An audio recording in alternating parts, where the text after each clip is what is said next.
Hi everyone.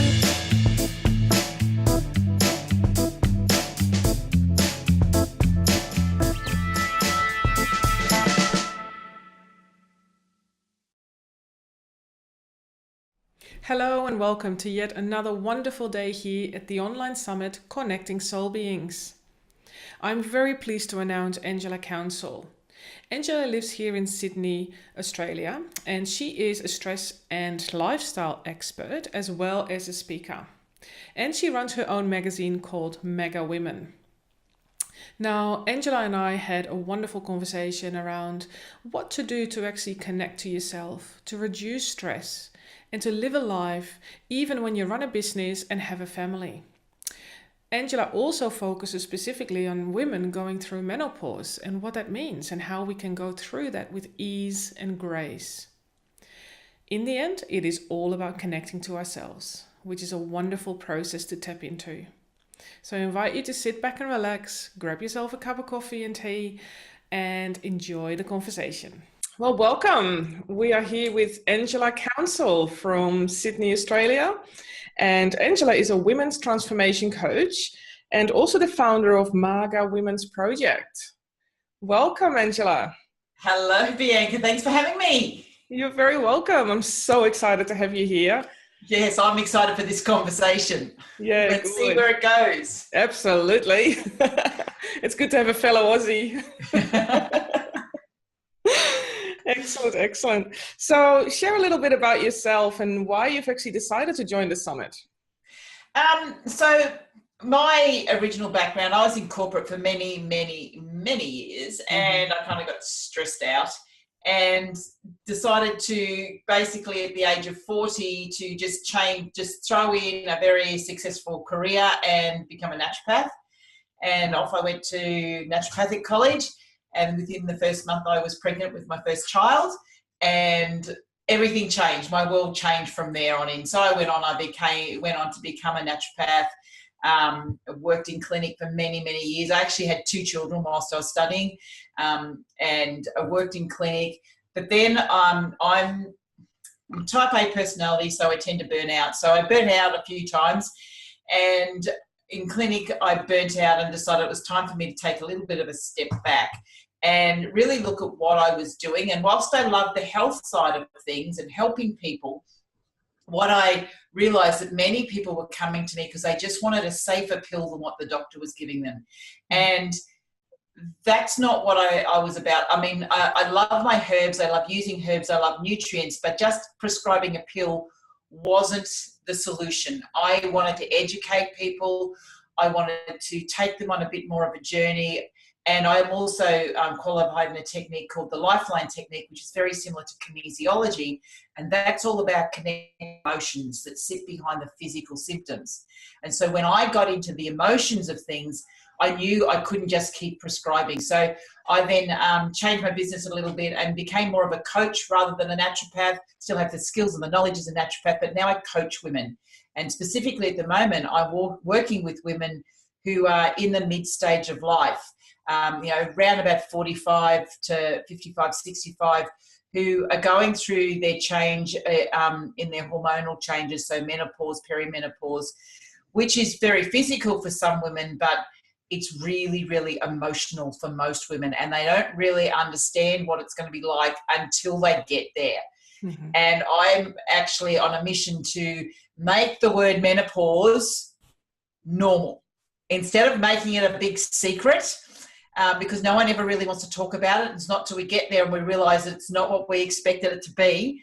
I want to normalize menopause. And I also support women because I think one of the things that we're missing within as women, and not just women, as people, we're missing the connection. We're missing our villages. We don't have villages anymore. Before, we were always part of a community and we had that physical connection and we never were alone. But that's not the way we live our lives anymore. You know, we're connected, but we're connected online, but we all kind of live in our own little boxes. And there's people that don't even know who their neighbours are. I mean, I'm lucky. I know my neighbours. We've got really good neighbours here. But a lot of people don't know who their neighbours are. They live in apartment blocks and they don't know who lives around them. And I think that, and particularly for women, I think that we truly need our women's circle. And when we get to this mid-stage of life, we need it more than ever. And that's what I'm trying to create. Yet not only do I support people on the physical stuff that's going on, emotionally and spiritually, I think we need to bring that connection back. So I run women's circles, and we do retreats, and we do lots of things that really are all about bringing women together and sharing their wisdom, because the name of my project is called the Maga Women Project, and Maga means wise woman. And women, when they get to this stage of life, have got so much wisdom to share. But unfortunately, our society doesn't respect the knowledge that we have. Many women feel that when they get to this stage of life, when they're not in the active mothering role anymore because their children have grown up, that they no longer matter, that they become invisible. I've had so many women say, I feel like I'm invisible, where in fact that's actually where the core of our society is with women like us who've got that wisdom.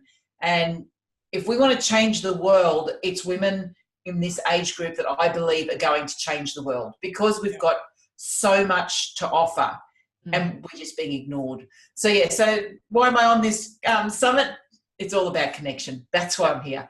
It is all about connection. And I think that, even though we're sitting here at the moment online, there's still a connection to us and to each other. And I'm just very much about finding that connection as often and as wherever I can. So if I can find connection when I'm connecting to someone else, then I'm allowing someone else to be connected. So it's all about connection for me. Beautiful. Yeah, awesome. That's why I'm so excited too, because especially, with the women's circles and the menopause, it is a bit of a controversial topic to talk about that, even women amongst each other, I find, because I'm reaching that age myself. And it's no one talks about it. No. And then you get there and then you realize what it's like. And it's like, in essence, when we're going through the hormonal changes that we go through at this stage of life are very similar to the hormonal changes that we went through at puberty. Yes. And if you can remember back to when you are that age, or if you're like me, you've actually got a daughter who's going through that stage now, you can very much see the similarities. The feeling of, I don't know what's going to happen. My body's changing and I don't understand. And all this, we went through it. We went through this stage when we first got our periods. Now we're going through it as we're losing our periods. The thing is, now we've got lots more life baggage to deal with. And that's the difference, is now we've got a whole life that we didn't have when we were 12 or 13. Exactly. Now we've got all this baggage. We've got children, we've got partners, we've got everything that we've now got to deal with as well. Yeah. And I've actually never realized that. It's great that you mentioned that it's, a similar process to when you were younger, going into that puberty. That's really fascinating. I've never looked at it from that point of view. That's great. Yeah, because it's very similar hormonal changes that are happening. Yeah, exactly. And, so, and our body is changing, and a lot of us aren't sure of what's going to happen, because things are changing. Yeah, and then people just say, "Oh, it's part of getting old," but it's not part of getting old. It is in a way. There's hormonal changes that are happening, but we get to menopause these days. We get to menopause, many of us, very much stressed out. Yeah. So all the symptoms that we're experiencing are symptoms really of burnout, or also our livers aren't working as well as they should do, because most of us are drinking wine to get through it. Oh yeah. So it's diet and lifestyle, and that's actually impacting the changes within the hormones, which means our symptoms can become worse than if we were not stressed out, if we were having a healthy diet and our livers weren't kind of struggling to cope with things. So it's made worse by all of these things, because there's some women who don't have any symptoms. There's some societies, if we go back to the traditional societies, and even if we went back to our great-grandmothers, our great-grandmothers, they didn't experience menopause in the same way we do. It was just, they just went on. They didn't have the symptoms that we have. We're having the symptoms that we have now, because of the lifestyle and the choices we've made before we got here. Yes, yes. And that's also a really interesting point, because I actually had that conversation with my partner last week. I actually said to her, I go, this is really weird. I can never remember, or cannot even remember, that my parents have gone through similar stressful scenarios that we are experiencing. They may very well have, but it wasn't as obvious. Whereas now I feel like we are under such pressure sometimes, or we put ourselves in those pressure points. Yeah, it's constant. Because I can remember having a similar conversation quite a few years ago with my sister-in-law. And she said, because we did actually have a bit of a disagreement over it, because she said, well, when in times of war, it was more stressful because they were getting notification that, their sons were dying, their husbands were dying, all of that. We don't have that stress anymore. But I don't believe that we have less stress in our lives now. I think we have more, because we have constant stress. Mm-hmm. And the constant stress is coming at us all the time. And whilst, yes, it's absolutely horrific, in times of war when you get these types of, this news, but it's kind of like it's an instant in time, which over time you become used to that news. So it's no longer stressful. Yeah. To start with, it's stressful. But now we wake up, first thing in the morning, we've got a phone sending notifications to us. We've got emails. All of a sudden, you want to open your emails up. You've got 100 emails that have just come in overnight that demand your attention. And whilst you might not think that is stressful, there's a part of your brain which does think it's stressful. It thinks it's under attack. So the primitive part of your brain thinks it's under attack. And all of a sudden, all this stuff you're getting information shoved in all the time. Yeah. And that part of your brain, the lizard part of your brain, is just kind of going, whoa, I can't cope, and it just shuts down. Mm. And that's when it starts to produce stress hormones, and cortisol is the main one.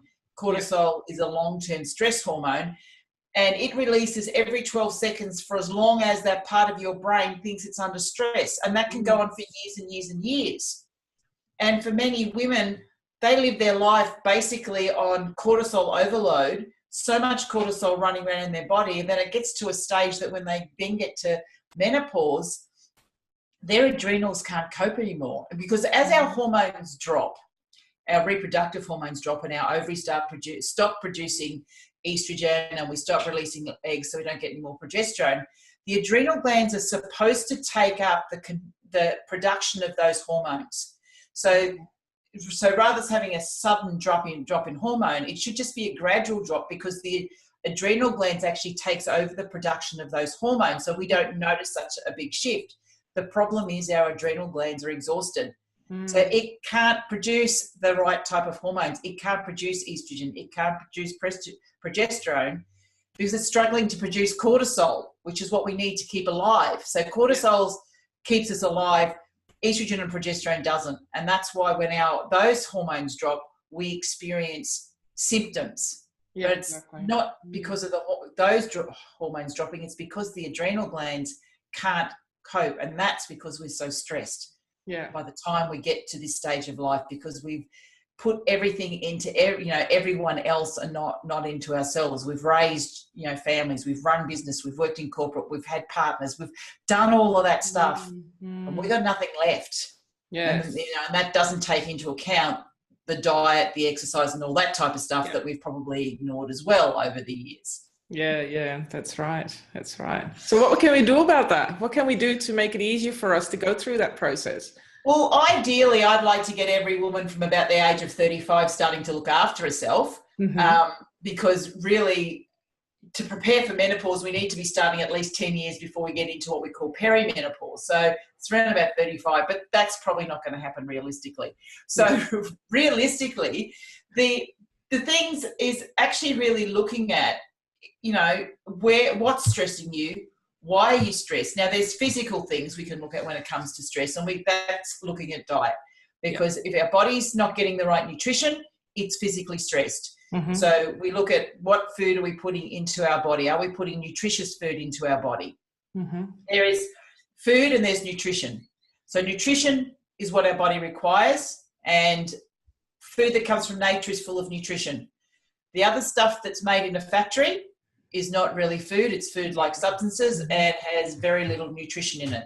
And any nutrition they put in it is generally synthetic and not actually to be able to be used by the body. So we start with what type of nutrition are we putting into our body? Yeah. We're going to also look at, are we drinking enough water? Or are we drinking too much caffeine and alcohol and no water? Big one for so many women is sleep. Oh, we need to be getting enough sleep. Actually, I'd actually say number one is sleep. Sleep comes above everything else because that's the thing that we're missing the most. Yeah, and water would probably be number two. Yes, because we're chronically underslept, we're chronically dehydrated, and then we're chronically undernutrition. Yes. And if we looked at those three things, just those three things alone, you would change the way your body functions. You would change the way your life is, because your body's no longer stressed. So when your body's stressed, it starts giving out physical signs. Good, yes, I've got mine too, my herb tea.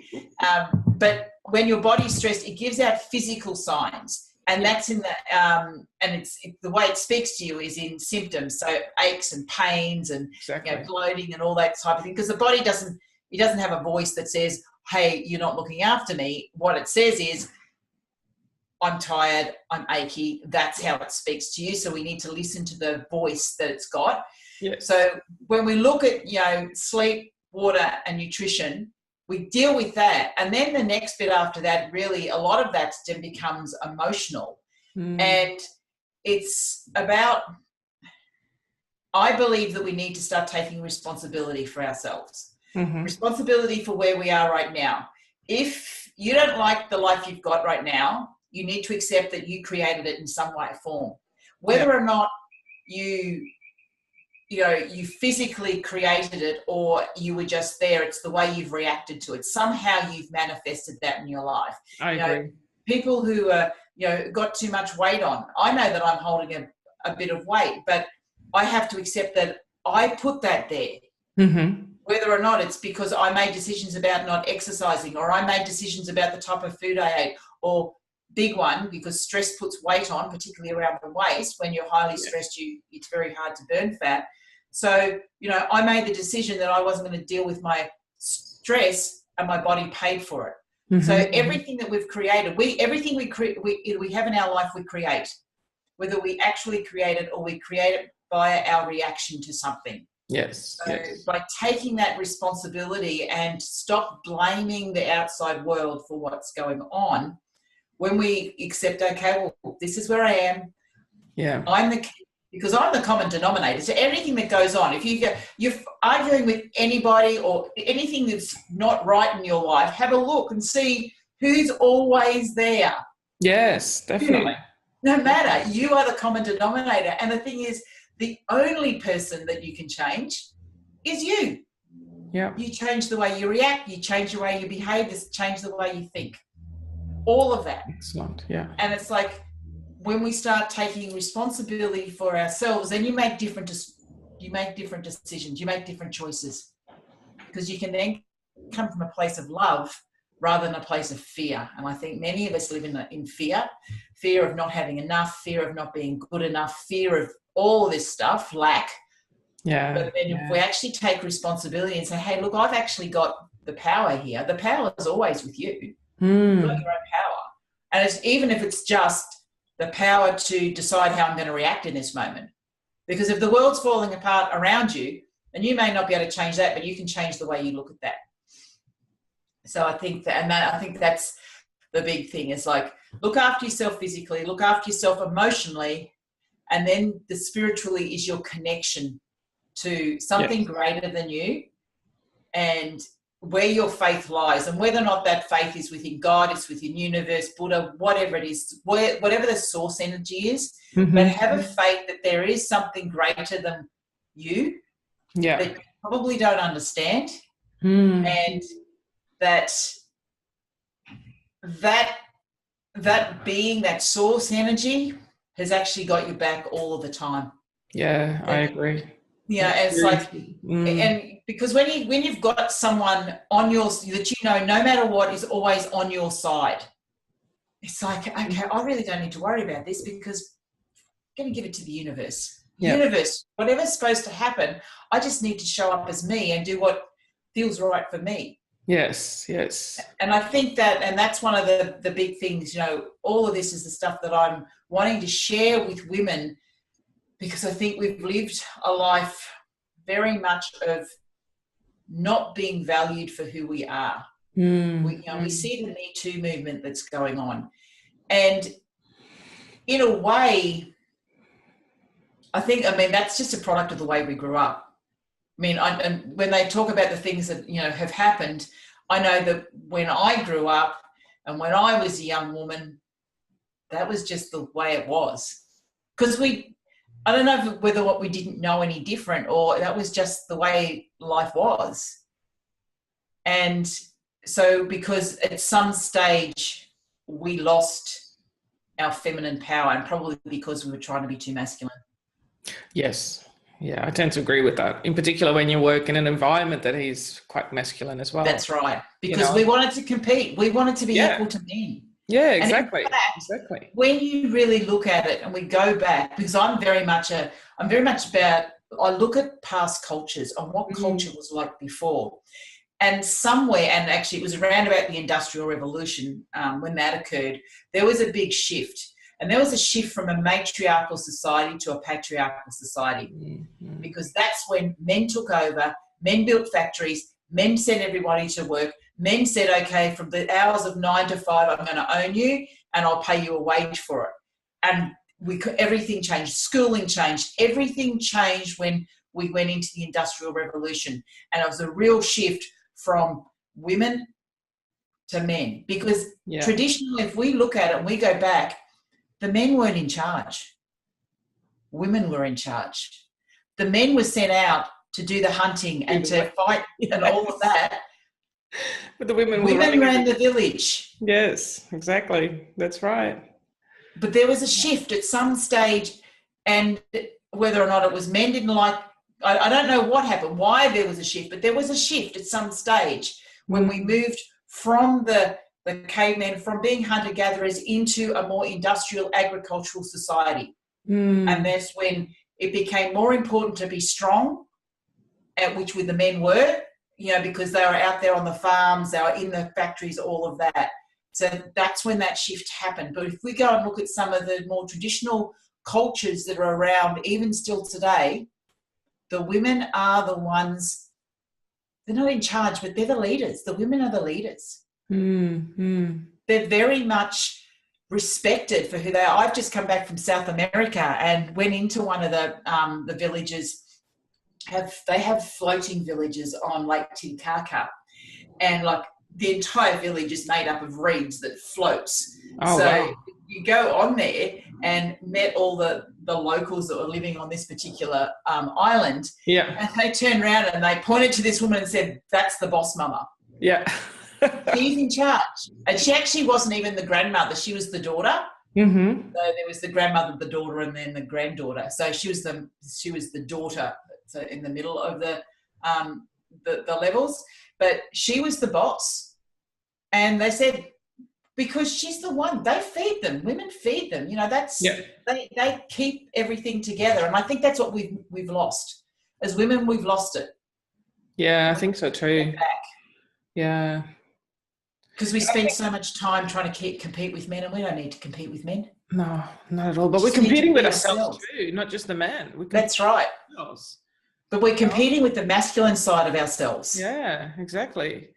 Because we just need to be ourselves. Yeah. And I think at some stage in our society, we lost the homemaker, the woman that stayed at home and looked after children did the cooking and all that. They got lost. In fact, that's where the power lies. Yeah. There's no recognition for a woman that stays home and raises children. Governments don't pay you anything for doing that. It's one of the hardest jobs in the world. That's right.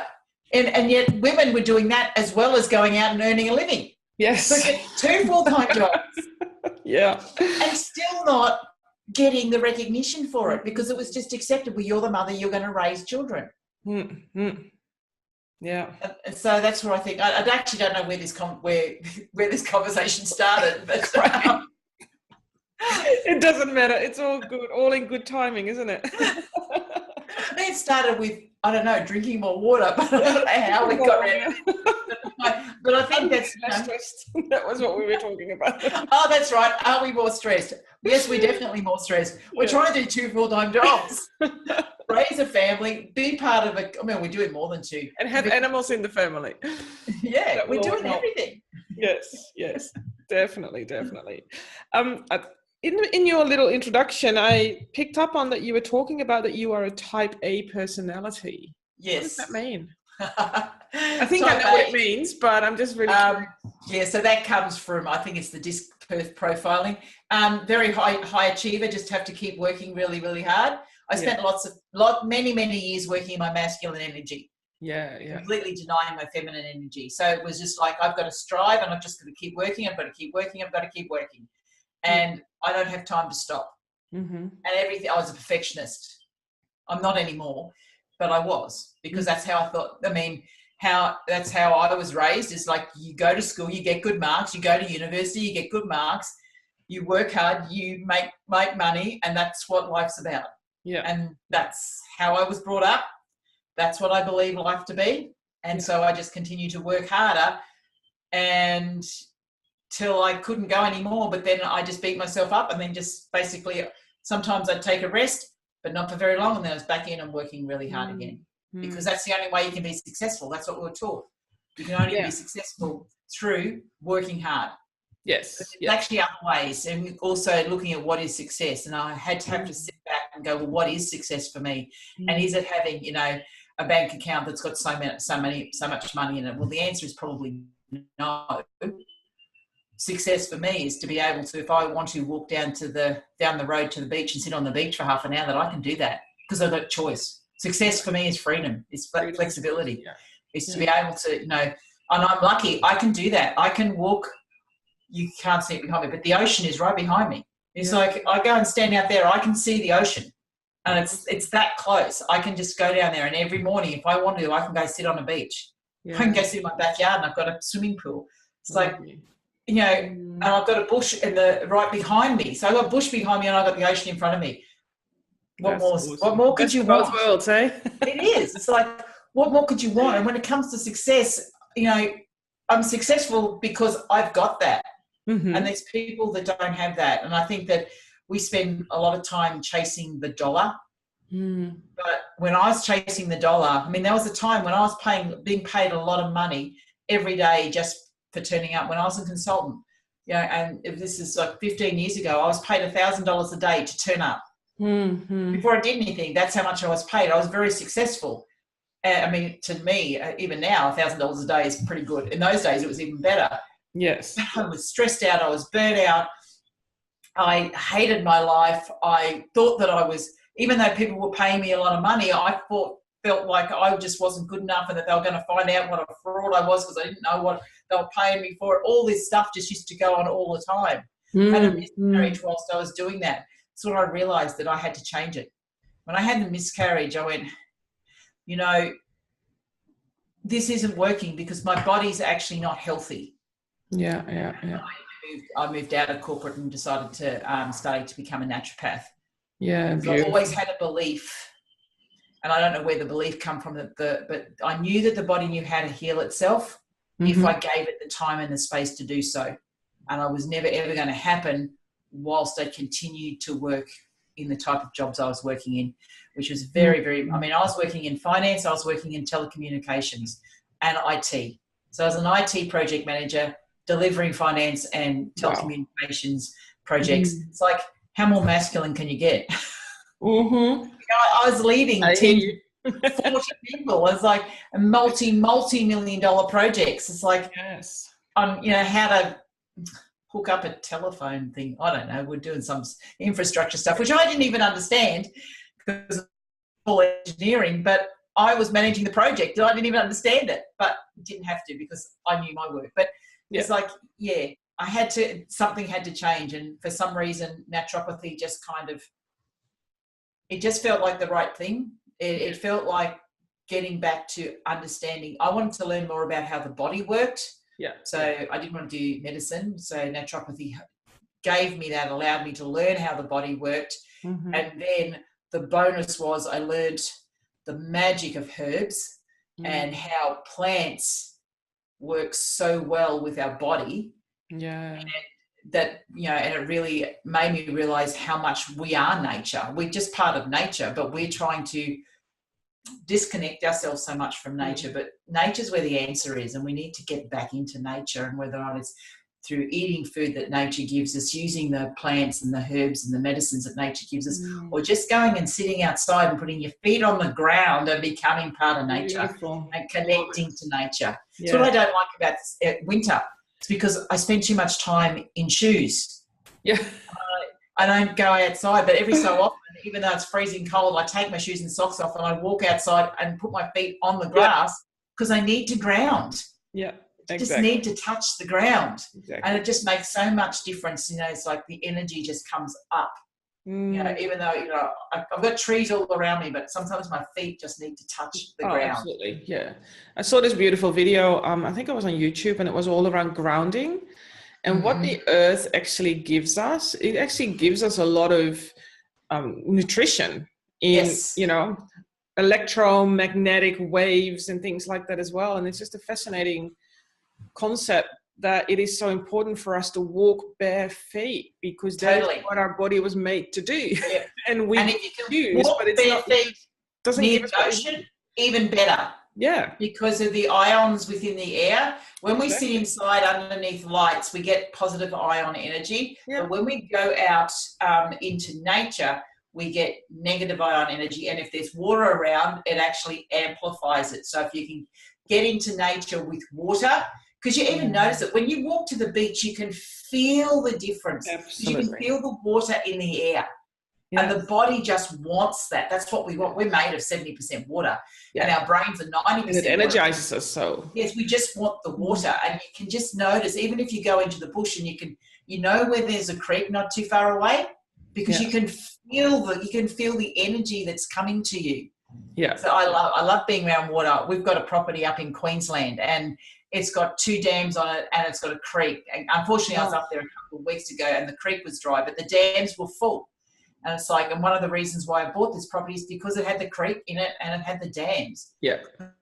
I've got bush and I've got, water, and I'm lucky that where the property is, it's only 25 minutes off the Gold Coast. So 25 minutes I can be sitting on a beach as well. So it's like, it's almost, because I won't be as close as I am here to the beach, but at least I'll be sitting in the middle of the bush, so that's fine.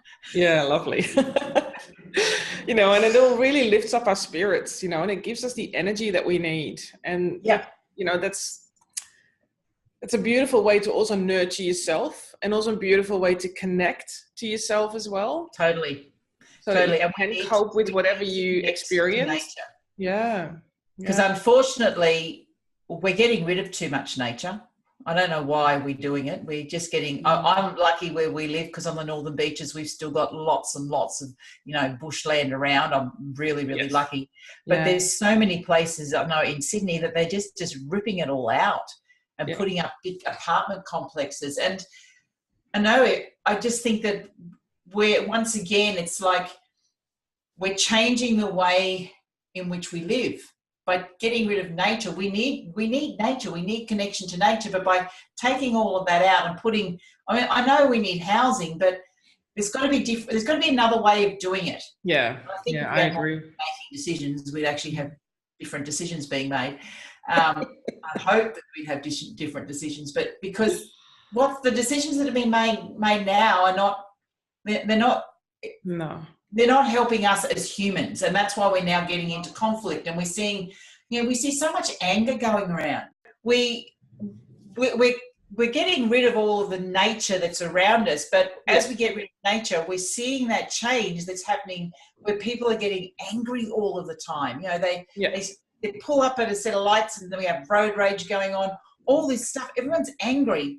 Yet if we went into nature more and spent more time in nature, you just, the energy, that anger, that irritation, all of that, I know for me, it just disappears. Yes. It just goes. Nature takes that away and just gives you so much back as you connect into nature. So it does worry me that we're kind of getting rid of so much green space and putting all these concrete blocks on top of them. And I really don't know what's going to happen in the future when we lose more and more nature. We need to have, there's got to be a way where we can keep nature plus continue. Obviously, we've got to be able to support our population, but I don't know. I don't know what the answer is, but there's got to be a solution that they're not looking at the moment. And I think if women were in there, we'd be making better decisions. Yes. I absolutely agree. Yeah, I'm very lucky too, because I live here in Earlwood, and I'm near Bartwell Park, and you've got the creek there as well. Yeah. And near Willow Creek, so there's a massive big bat population there as well, and just a beautiful parkland. So I walk the dogs there, and if I want to meditate outside, that's usually where I go. I've got a few beautiful old trees in the backyard that I can just touch and just be around. It's just, I love being around trees. They really give me so much joy and healing and messages, and they really lift me up. It's amazing. Yeah, because I think we just forget that we are part of nature. We came from nature and we'll go back to nature. Exactly. We try to disconnect ourselves from nature, but we are nature. We are nature, yeah. I mean, what prevents you from grabbing your laptop and going outside, sit in the park somewhere, overlooking, a water or even just in bushland. Just grab a picnic blanket and do your work from there. That's amazing, I know. I mean, we are lucky in Sydney. We've still got places around. Absolutely, yes. Depending on where you live. But, I know there's other places where they don't have that. And it's like, because I know that when I've been to some of the big Asian cities, when I was in Saigon, it was the end of a 2-week holiday. And all I wanted to do was find some nature, because everything was just lots of noise, big buildings, everything. And I just wanted to get outside and find something that was green, and there was nothing around me that was green. Wow. And it was just it was closing on me. And luckily we were actually about to get in a plane to come home. As soon as I came home, first thing I did is I went to the beach. Yes. Because I just really needed to touch back to nature. I was just being in all the big cities all the time. I was feeling claustrophobic.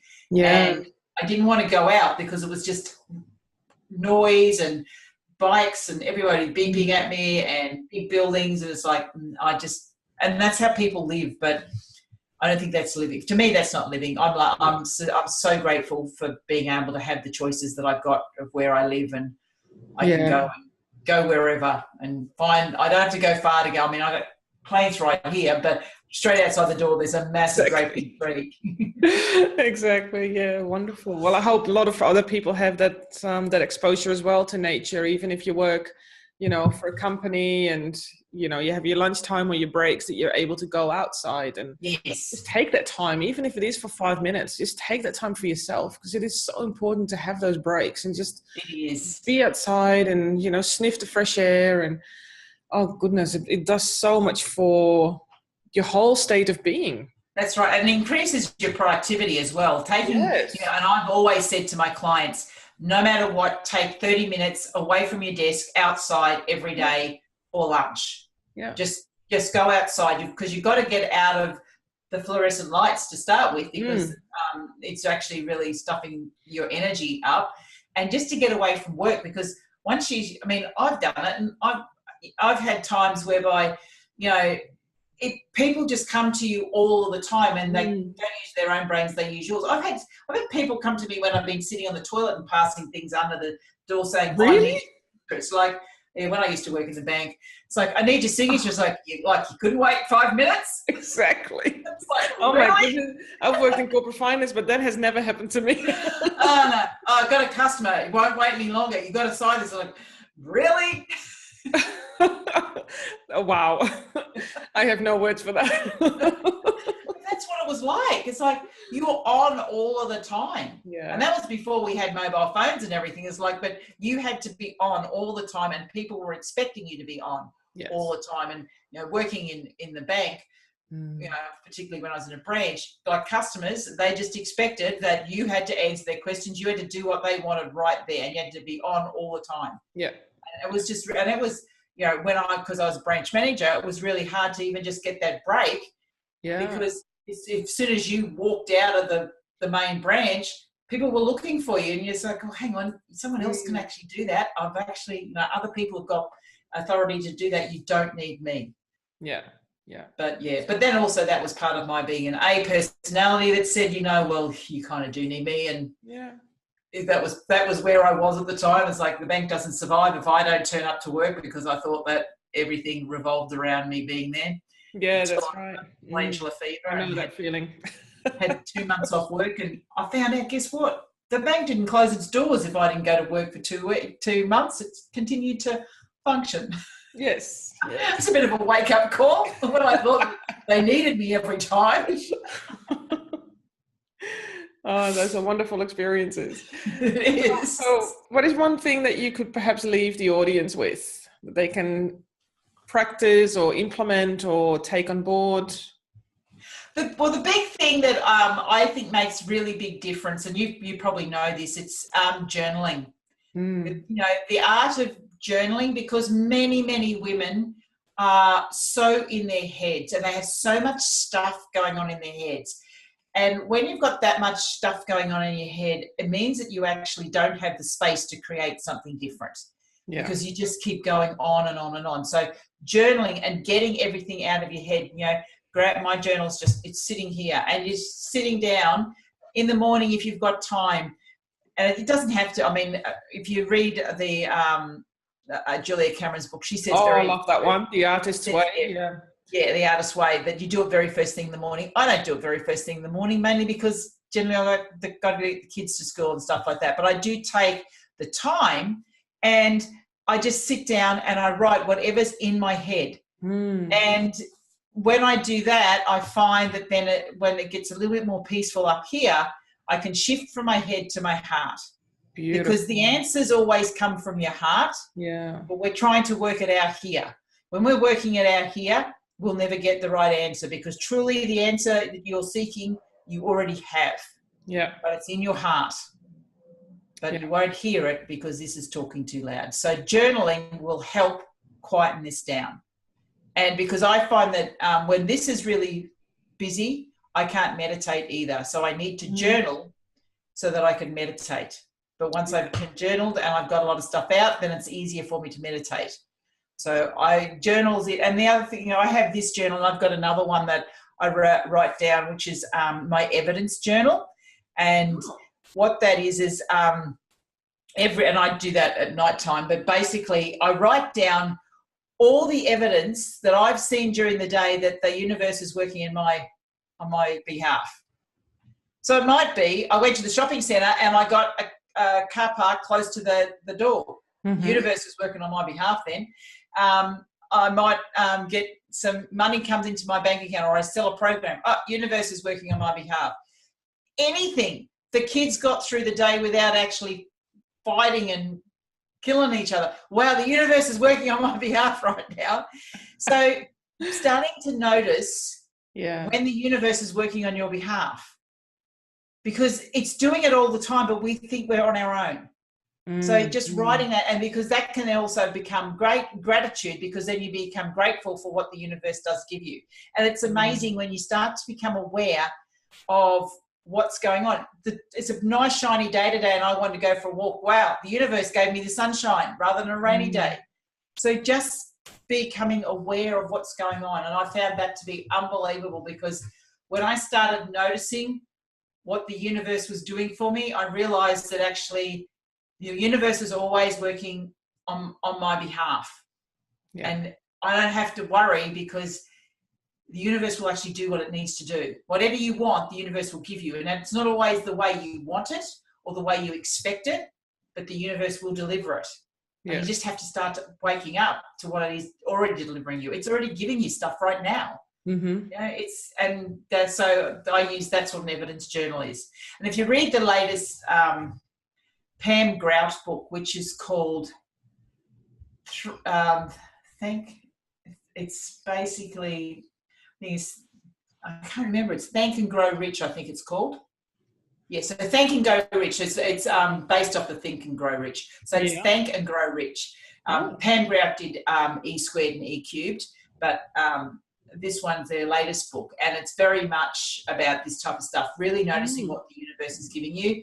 And she does it like party favors. It's 30 days of gratitude, but there's different things that you can do, and she does it as like party games, of games you can play to see that the universe is working on your behalf. And I've just finished reading that, and there's some great little things in there that you just, there's little things you can do, and the gratitude journal or the evidence journal is one of them. And it's amazing that when you start to become aware, you actually see that it's actually all happening exactly the way you want it to, but you have to connect to it. Yes. So all this it comes back to connection. You've got to be connected to yourself, you've got to be connected to nature, you've got to be connected to source.